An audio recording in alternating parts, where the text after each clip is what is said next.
Bonjour à tous. Merci de m'accueillir ce matin. Je voudrais en particulier remercier François David, à qui je dois tout, parce que c'est François David qui, il y a maintenant un nombre respectable d'années, m'a convaincu de faire un certain nombre de choses et aidé à les faire. Donc, je ne lui dirai jamais assez, je suis ravi de le faire encore une fois ce matin, ma gratitude sur la manière dont il m'a encouragé à prendre des risques, puisque c'est le thème de votre colloque d'aujourd'hui. Alors, je vous parle, vous avez dit, Monsieur le Président de l'Institut Montaigne, je me suis mis en retrait de l'Institut Montaigne il y a quelques jours. Je voudrais être clair sur le fait que ce matin, je ne parle au nom de personne. La seule chose que je voudrais essayer de vous livrer, c'est au fond, puisque François m'a demandé de le faire en disant « Parle de ta vision du monde et de géopolitique, ça les intéressera sûrement ». Donc ce que je voudrais vous livrer ce matin, et je vais essayer de le faire en 20-25 minutes, puisque je suis le principal obstacle entre vous et le déjeuner, et que ça n'est pas quelque chose de facile à traiter, bien, je vais essayer, avec un point de vue de chef d'entreprise, de vous dire un peu quelle était ma grille de lecture de ce qui est en train de se passer autour de nous, en insistant sur deux éléments qui, à mon avis, sont trop souvent négligés quand on se place en position d'observateur. Les deux éléments qui sont trop souvent négligés, c'est le temps long et ensuite les leviers d'action. Et au fond, c'est d'où venons-nous et qu'est-ce que nous pouvons faire pour changer cela. Beaucoup de gens ont coutume de dire que les siècles commencent une dizaine ou une quinzaine d'années après leur début numérique. C'est-à-dire que le XVIIe siècle a commencé avec le début de la guerre de 30 ans, que le XVIIIe a commencé avec la mort de Louis XIV, que le XIXe a commencé avec le Congrès de Vienne et que le XXe a commencé avec la guerre de 14. Et au fond, si on veut pousser la comparaison littéraire, on pourrait probablement dire que le 21e a commencé autour de ces semaines, quand on a vu le président chinois tenir un discours libre-échangiste assez remarquable, même si sur un certain nombre de sujets, il peut provoquer quelques questions à Davos, temple du capitalisme mondial, au moment où le président des États-Unis s'apprêtait à signer un certain nombre d'executive orders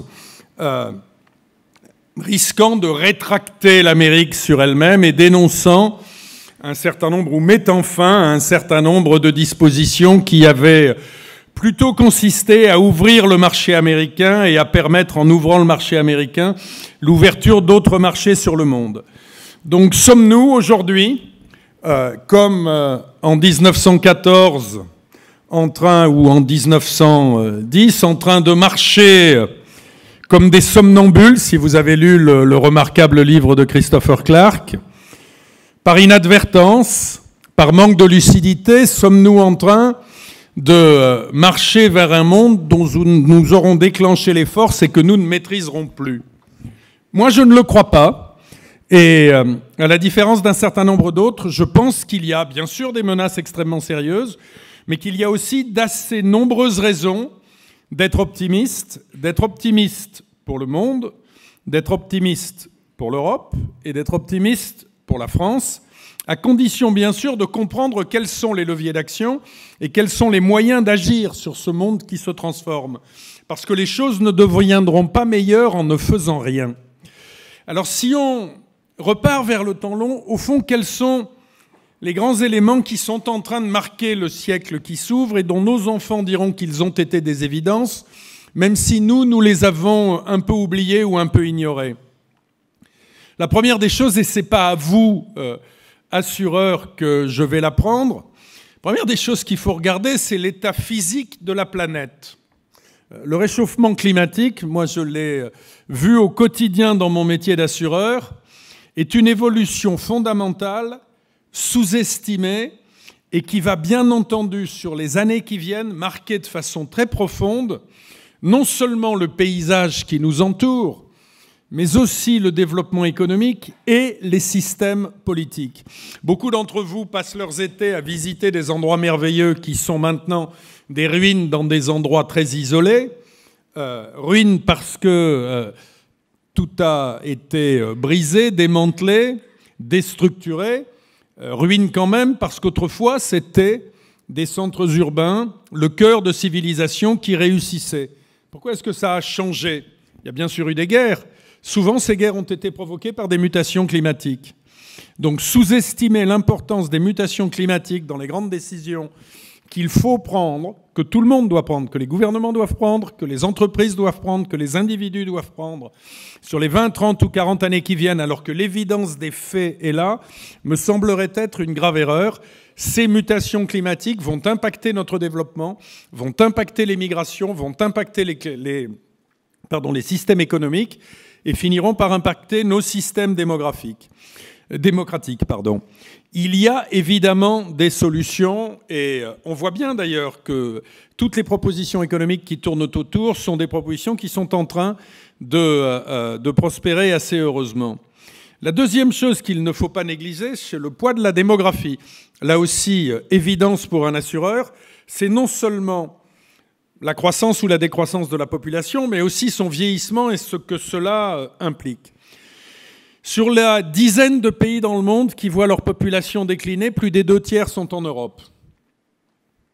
Notre poids démographique ne cesse chaque année de reculer dans le monde. Alors nous, Français, qui avons encore une démographie positive pour probablement quelques dizaines d'années, nous pouvons considérer qu'après tout, il n'est pas extrêmement grave que l'Allemagne se dépeuple petit à petit.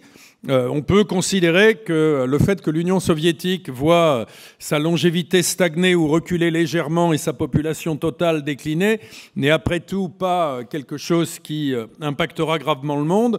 Je pense qu'il faut regarder ça avec beaucoup plus de mesure et beaucoup plus de prudence, surtout quand on regarde le Sud et que l'on comprend que l'Afrique, qui est un continent qui est en train de décoller économiquement, à 30 millions d'habitants de plus chaque année, auxquels il manque probablement, et là-dessus, les chiffres peuvent être contestés, mais l'ordre de grandeur reste bon, il leur manque pour les fixer, entre guillemets, sur place et leur permettre de trouver sur place les moyens d'une subsistance acceptable, plusieurs millions d'emplois, certains disent 4, d'autres disent 6, plusieurs millions d'emplois nouveaux chaque année. J'ai le souvenir très vivant d'un dîner que j'avais organisé chez AXA avec Lee Kuan Yew la dernière fois qu'il est venu en Europe, qui voulait voir ou revoir un certain nombre de gens. Il avait interrogé Jean-Claude Trichet sur ce qu'étaient les défis de l'Europe. Jean-Claude avait brillamment, comme toujours, parlé de la construction monétaire, de l'Europe, de l'euro.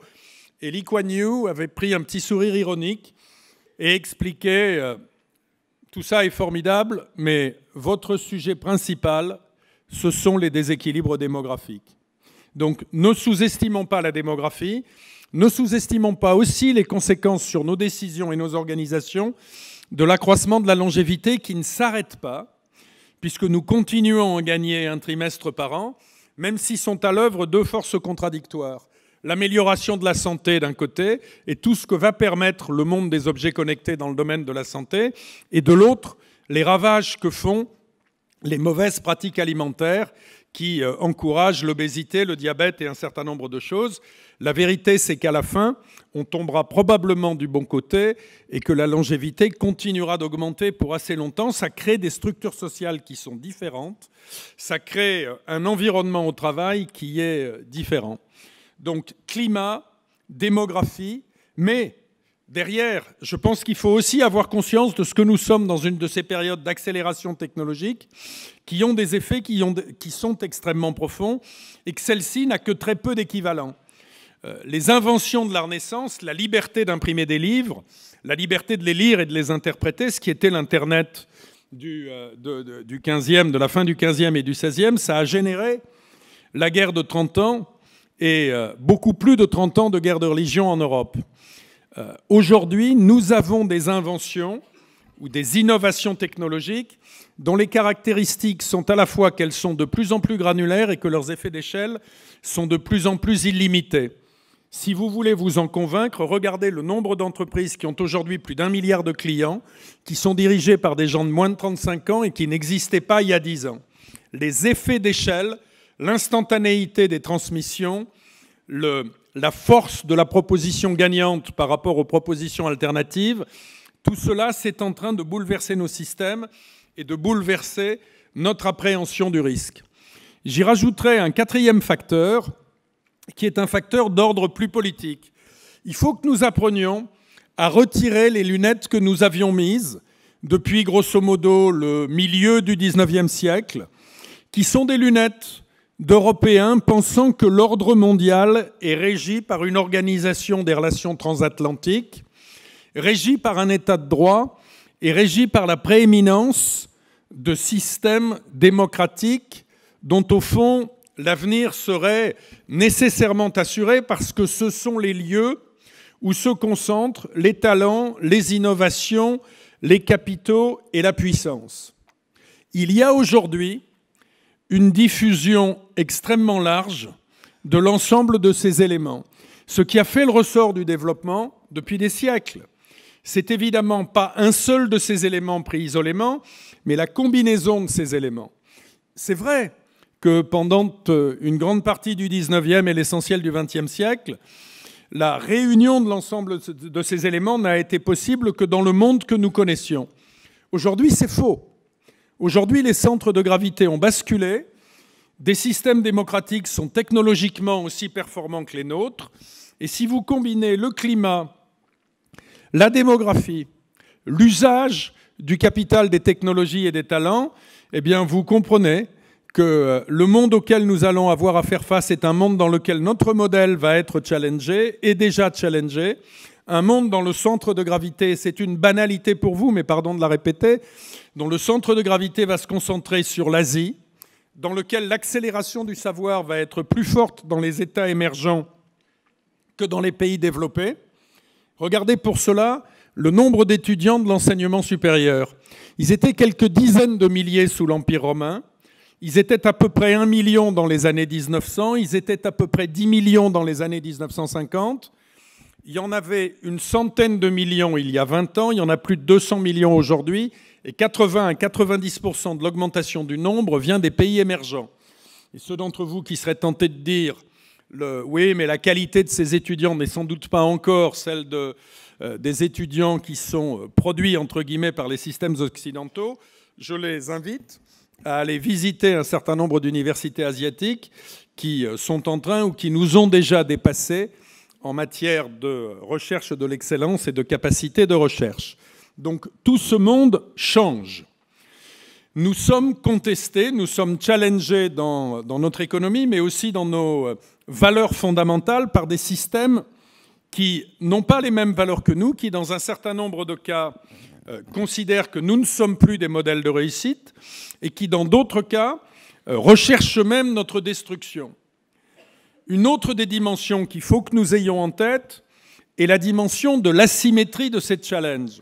C'est vrai en matière d'entreprise, mais c'est également vrai en matière d'organisation sociale, en matière d'organisation politique.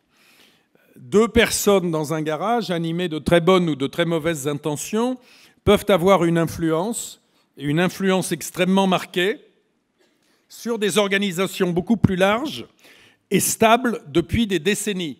C'est le cas de tous les inventeurs de la Silicon Valley et d'ailleurs.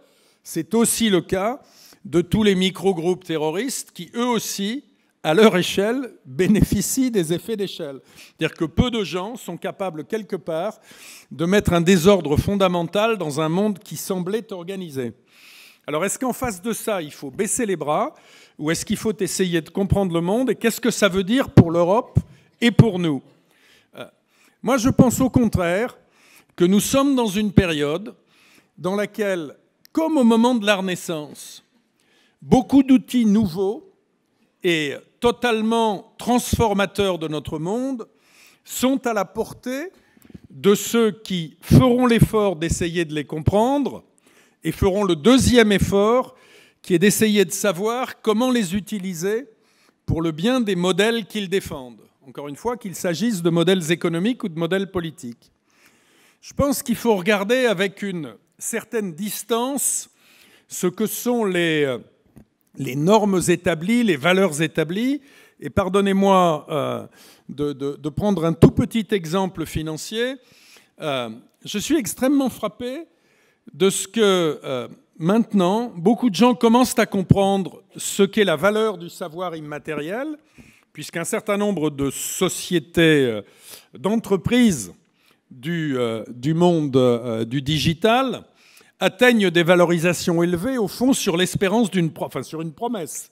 Parce qu'elles ne gagnent pas encore d'argent, leur chiffre d'affaires est parfois encore assez modeste, mais leurs actionnaires, leurs investisseurs ont compris qu'au fond, elles apportaient quelque chose de nouveau qui allait probablement se trouver récompensé ou rémunéré de façon assez large dans les années qui viennent.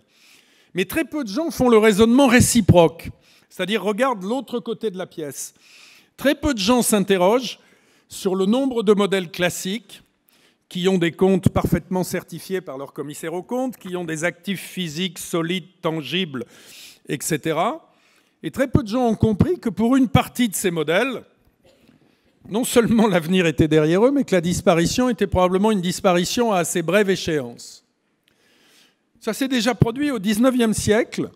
Si vous étiez un fabricant de diligences particulièrement performant, mais que vous considériez que votre core business était la fabrication de diligences, vous continuiez d'essayer d'acheter les meilleurs chevaux et de fabriquer les plus belles diligences avec les ressorts à lame les mieux constitués. Vos commissaires aux comptes certifiez vos comptes et vos actionnaires achetaient vos titres, pendant que dans un garage à côté, un monsieur Rolls et un monsieur Royce, ou un monsieur De Dion et un monsieur Bouton, développaient des machines étranges qui avaient peut-être un avenir un peu plus fort que le vôtre. Donc vous, en tant que preneur de risques, quand vous regardez les modèles économiques auxquels vous avez à faire face, est-ce que vous vous interrogez assez sur, au fond, quels sont ceux qui ont vraiment un avenir et sommes-nous capables de sortir des hypothèses conventionnelles pour comprendre quelle est la vraie composition de la boîte à outils qui permettra de réussir dans le siècle qui vient? C'est vrai en matière d'entreprise, c'est aussi vrai en matière de pays et en matière de continent. Et je voudrais vous dire un mot de notre pays et un mot de l'Europe. Il est évidemment maintenant de tradition, sinon de bon goût, d'expliquer que précisément parce que sa démographie est déclinante, parce que sa démocratie ne fonctionne pas toujours de manière optimale, parce que sa classe moyenne est inquiète de la rupture de ce qu'on pouvait appeler le pacte républicain ou le pacte démocratique, eh bien l'Europe a en réalité son avenir derrière elle et ne serait vouée qu'à une chose, la dislocation, comme l'Empire romain, comme l'Empire byzantin, comme l'Empire de Charlemagne, etc., etc. C'est quelque chose qui est d'ailleurs assez répandu chez nos amis d'outre-Atlantique, nos amis asiatiques qui ont une compréhension souvent plus longue de l'histoire, sont quant à eux beaucoup plus nuancés là-dessus. Mais ils s'inquiètent. Alors est-ce que nous sommes inéluctablement condamnés au déclin? Moi, je ne le crois pas du tout. Je crois simplement qu'il faut que nous nous reposions la question qui est au fond, quelle est l'organisation dans laquelle nous voulons vivre? Comment serons-nous capables de continuer d'assurer un chemin d'espoir à ce qui est ce qu'on a coutume d'appeler la classe moyenne, mais qui est en réalité 80 ou 90% de la population de nos sociétés démocratiques? Qu'est-ce qui est menacé? Quels sont les endroits sur lesquels il faut apporter une réponse? Le pacte démocratique qui a permis notre prospérité, qui a permis la construction de l'Europe, qui nous a permis pendant 60 ans d'éviter les guerres, il tournait autour de 3 choses. Assurer la sécurité, aussi bien intérieure qu'extérieure. Assurer la prospérité de l'économie, c'est-à-dire assurer sa compétitivité. Et assurer sa pertinence éducative, c'est-à-dire être capable de donner aux générations qui montent une boîte à outils intellectuelle qui permettent à cette génération montante de s'insérer dans des sociétés en mutation. Sur ces 3 points, le modèle est challengé, mais il n'est pas sans réponse. Et je pense que c'est ce qu'attendent un certain nombre de nos concitoyens. C'est ce que nous devons comme entrepreneurs, c'est ce que nous devons comme responsables, si on l'est dans des communautés, qu'elles soient politiques ou sociales, essayer d'apporter. Et je pense que l'Europe est capable d'apporter cette réponse parce qu'elle reste le périmètre pertinent, parce qu'elle est plus que jamais le périmètre pertinent sur ces trois éléments. Pourquoi est-ce qu'elle est le périmètre pertinent? Parce que son histoire et ses valeurs la réunissent. Et parce que quand vous regardez les problématiques de sécurité aujourd'hui, vous comprenez bien que la réponse de communautés qui seraient dispersées, fragmentées, qui n'auraient pas la taille critique, ne peut pas être une réponse satisfaisante. Qu'est-ce qu'il faut mettre derrière le vocable de sécurité aujourd'hui? À mon avis, 4 ou 5 choses, pas plus. La sécurité extérieure, bien sûr. La défense aux frontières, la capacité à intervenir pour se défendre contre des agresseurs. La sécurité intérieure, en ayant conscience que l'élément nouveau dans ce monde dans lequel les frontières sont perméables, c'est que la sécurité intérieure et la sécurité extérieure, c'est un continuum. On ne peut pas raisonner sur l'une sans raisonner sur l'autre. Mais ça ne s'arrête pas là. C'est-à-dire la sécurité d'un pays, la sécurité d'une zone géographique, ça n'est pas seulement la capacité à se défendre contre des agressions d'où qu'elles viennent, c'est aussi la capacité à maîtriser ses sources d'approvisionnement essentielles, c'est-à-dire son énergie, et si possible à essayer d'assurer une autosuffisance croissante. C'est sa capacité également à maîtriser ses infrastructures, c'est-à-dire à faire en sorte que ces infrastructures soient de bonne qualité, qu'elles répondent à ce que sont les besoins, qu'elles ne puissent pas être menacées par une intervention extérieure, qu'il s'agisse d'infrastructures matérielles ou d'infrastructures immatérielles. Il est évident aujourd'hui qu'une nation qui ne sait pas comment protéger ses infrastructures immatérielles est dans un risque d'accident grave élevé. C'est la même chose sur les entreprises. Vous devez le voir dans les entreprises avec lesquelles vous êtes en contact tous les jours. Ce sujet est devenu un sujet essentiel. Dans mes dernières années d'assureur, j'ai essayé de pousser férocement pour que le sujet de la protection contre ce qu'on a maintenant coutume d'appeler les cyberattaques soit un sujet dont le conseil d'administration des entreprises discute aussi souvent qu'il discute de son plan stratégique. Parce que ne pas en discuter, c'est ignorer ce qu'est la réalité de la menace et ce qui peut faire disparaître l'entreprise. Un plan stratégique, ça la fait parfois réussir, pas toujours. Une cyberattaque bien ciblée, ça peut assez efficacement la faire disparaître. Donc premier volet, sécurité. Sommes-nous pas capables d'apporter une réponse? Sur cette dimension, je pense qu'il peut y avoir une réponse européenne. Et je pense qu'il y a une prise de conscience. Le deuxième volet, c'est la compétitivité, qui tourne autour de la reconnaissance de 2 choses. La première, c'est que le monde du travail et le rapport de l'individu au travail, aux fonctions qu'il peut occuper, change profondément. C'est-à-dire qu'il faut admettre que tout ce qu'on a appris entre l'âge de 5 ans et l'âge de 20 ans ne vous permettra pas de mener une carrière longue sans repasser par la case formation-reformation. Nos systèmes ont été construits à un moment où le savoir n'évoluait pas à la même vitesse qu'aujourd'hui. Donc, en dehors des acquis de base fondamentaux, il faut bien admettre qu'il va falloir reconstruire nos systèmes autour de la nécessité de se reformer régulièrement. Il va falloir reconstruire nos systèmes autour de l'idée que le salariat n'est pas la forme, sinon exclusive, du moins quasi dominante d'emploi dans les sociétés modernes. Et c'est pour ça que beaucoup de gens ricanent devant cette idée du revenu universel qui est présentée parfois de façon un peu, hélas souvent, de façon un peu caricaturale. Il ne faut pas jeter le bébé avec l'eau du bain. Il y a derrière une idée qui n'est pas forcément idiote, qui est que beaucoup des systèmes hérités de l'après-guerre ont été construits sur l'archidominance du salariat et ont attaché les droits des individus au statut et pas aux personnes elles-mêmes. Et plutôt que de dire qu'on va distribuer des sommes dont on n'a pas le premier sou pour les financer à tout le monde et de façon aveugle, je crois qu'il faut s'interroger lucidement et que là-dessus, les chefs d'entreprise doivent contribuer au débat sur, dans cette société qui se transforme, si nous voulons diminuer l'inquiétude d'une partie de nos concitoyens, sommes-nous capables de réinventer des systèmes de protection dans lesquels les droits soient ceux de l'individu et pas ceux d'institutions, de systèmes ou de statuts. Difficile parce que ça bouscule un assez grand nombre de conservatismes.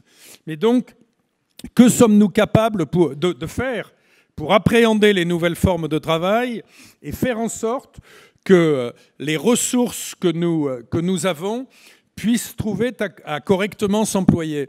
Je vous rappellerai quelque chose de très simple. C'est-à-dire, historiquement, ce qui a permis, je dirais, une transformation relativement heureuse, même si elle n'a pas toujours été paisible, du monde agricole du milieu du XIXe siècle vers le monde industriel du début du XIXe, eh bien, c'est l'instruction publique obligatoire qui a donné aux enfants de paysans illettrés la boîte à outils qui leur a permis de trouver des jobs dans le monde qui était en train de se créer. La boîte à outils de l'époque, c'était l'écriture, la lecture et le calcul. Quelle est la boîte à outils d'aujourd'hui ?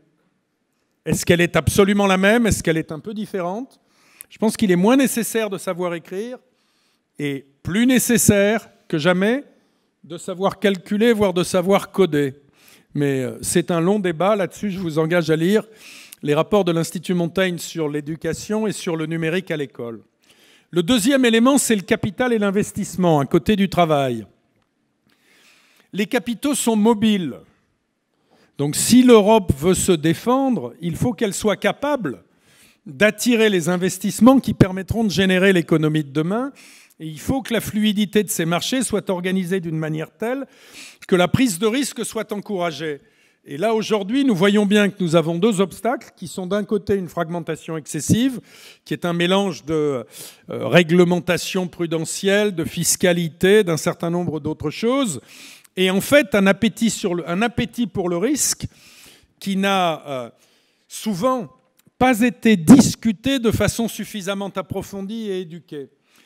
Dire qu'on ne veut plus jamais voir aucune crise comme la crise financière, est-ce que ça veut dire aller vers un risque zéro qui, derrière, génère une croissance zéro?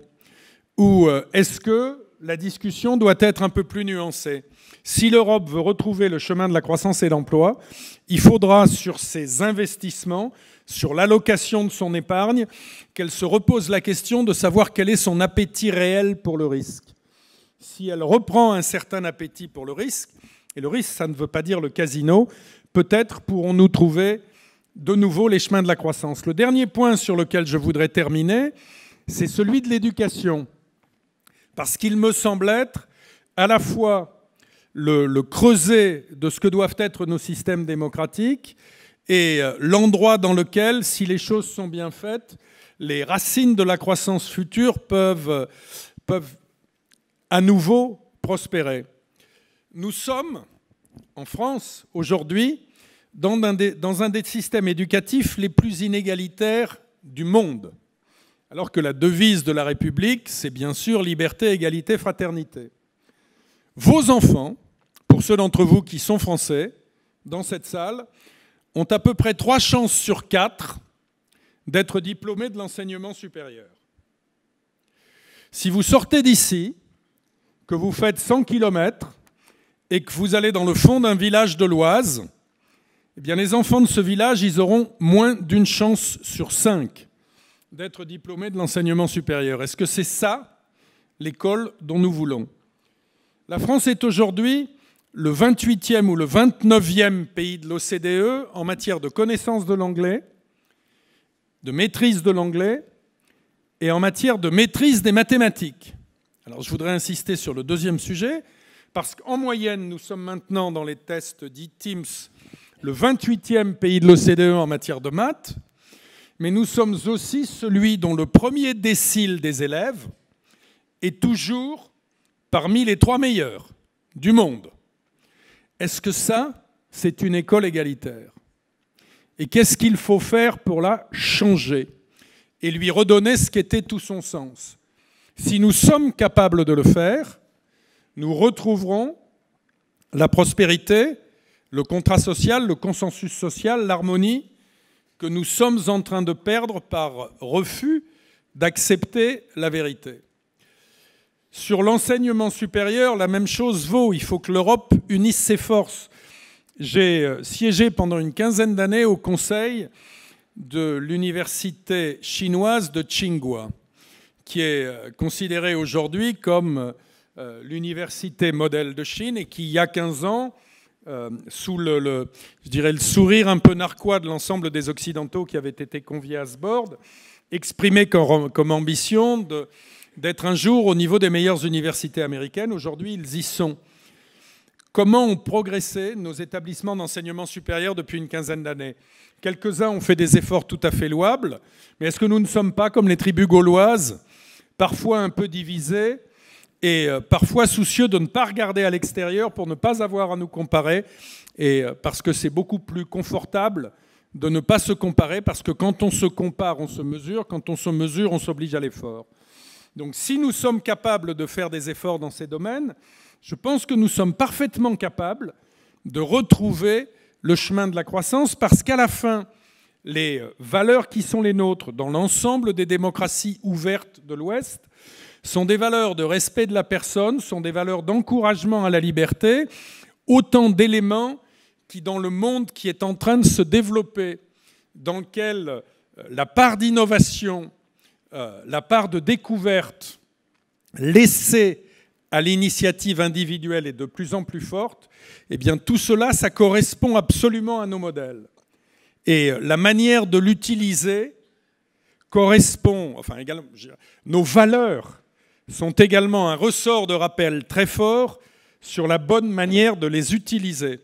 Je suis absolument convaincu que nous pouvons le faire. Je considère que ça nécessite un peu de lucidité et pas mal de courage. Et je voudrais juste, pour conclure, vous rappeler, certains d'entre vous qui m'ont déjà entendu, m'ont peut-être déjà entendu le citer, vous citez un proverbe portugais que j'aime beaucoup, d'abord pour son contenu, et ensuite parce qu'il est portugais. Le Portugal était la nation d'Europe qui, au XVe siècle, était la nation la plus riche par tête, qui, au début du XXe, est devenue la plus pauvre. Le pays le plus pauvre d'Europe, au XVe siècle, était la Suisse, par tête. Il est devenu le plus riche au XXIe siècle. Ça prouve donc qu'il n'y a pas de fatalité, que tout dépend de la manière dont chacun d'entre nous use de la liberté qui lui est donnée. Et ce proverbe portugais, c'est « quand le vent se lève, certains construisent des murs, d'autres des moulins à vent ». Moi, j'espère que l'ensemble des responsables de la COFAS qui sont ici et qui jouent un rôle majeur dans le développement économique des clients qu'ils ont à traiter et des communautés dans lesquelles ils s'insèrent, je forme le vœu, je leur souhaite de continuer pour la décennie qui vient, de construire des moulins à vent, parce que ce sont ces moulins qui nous nourrissent. Merci.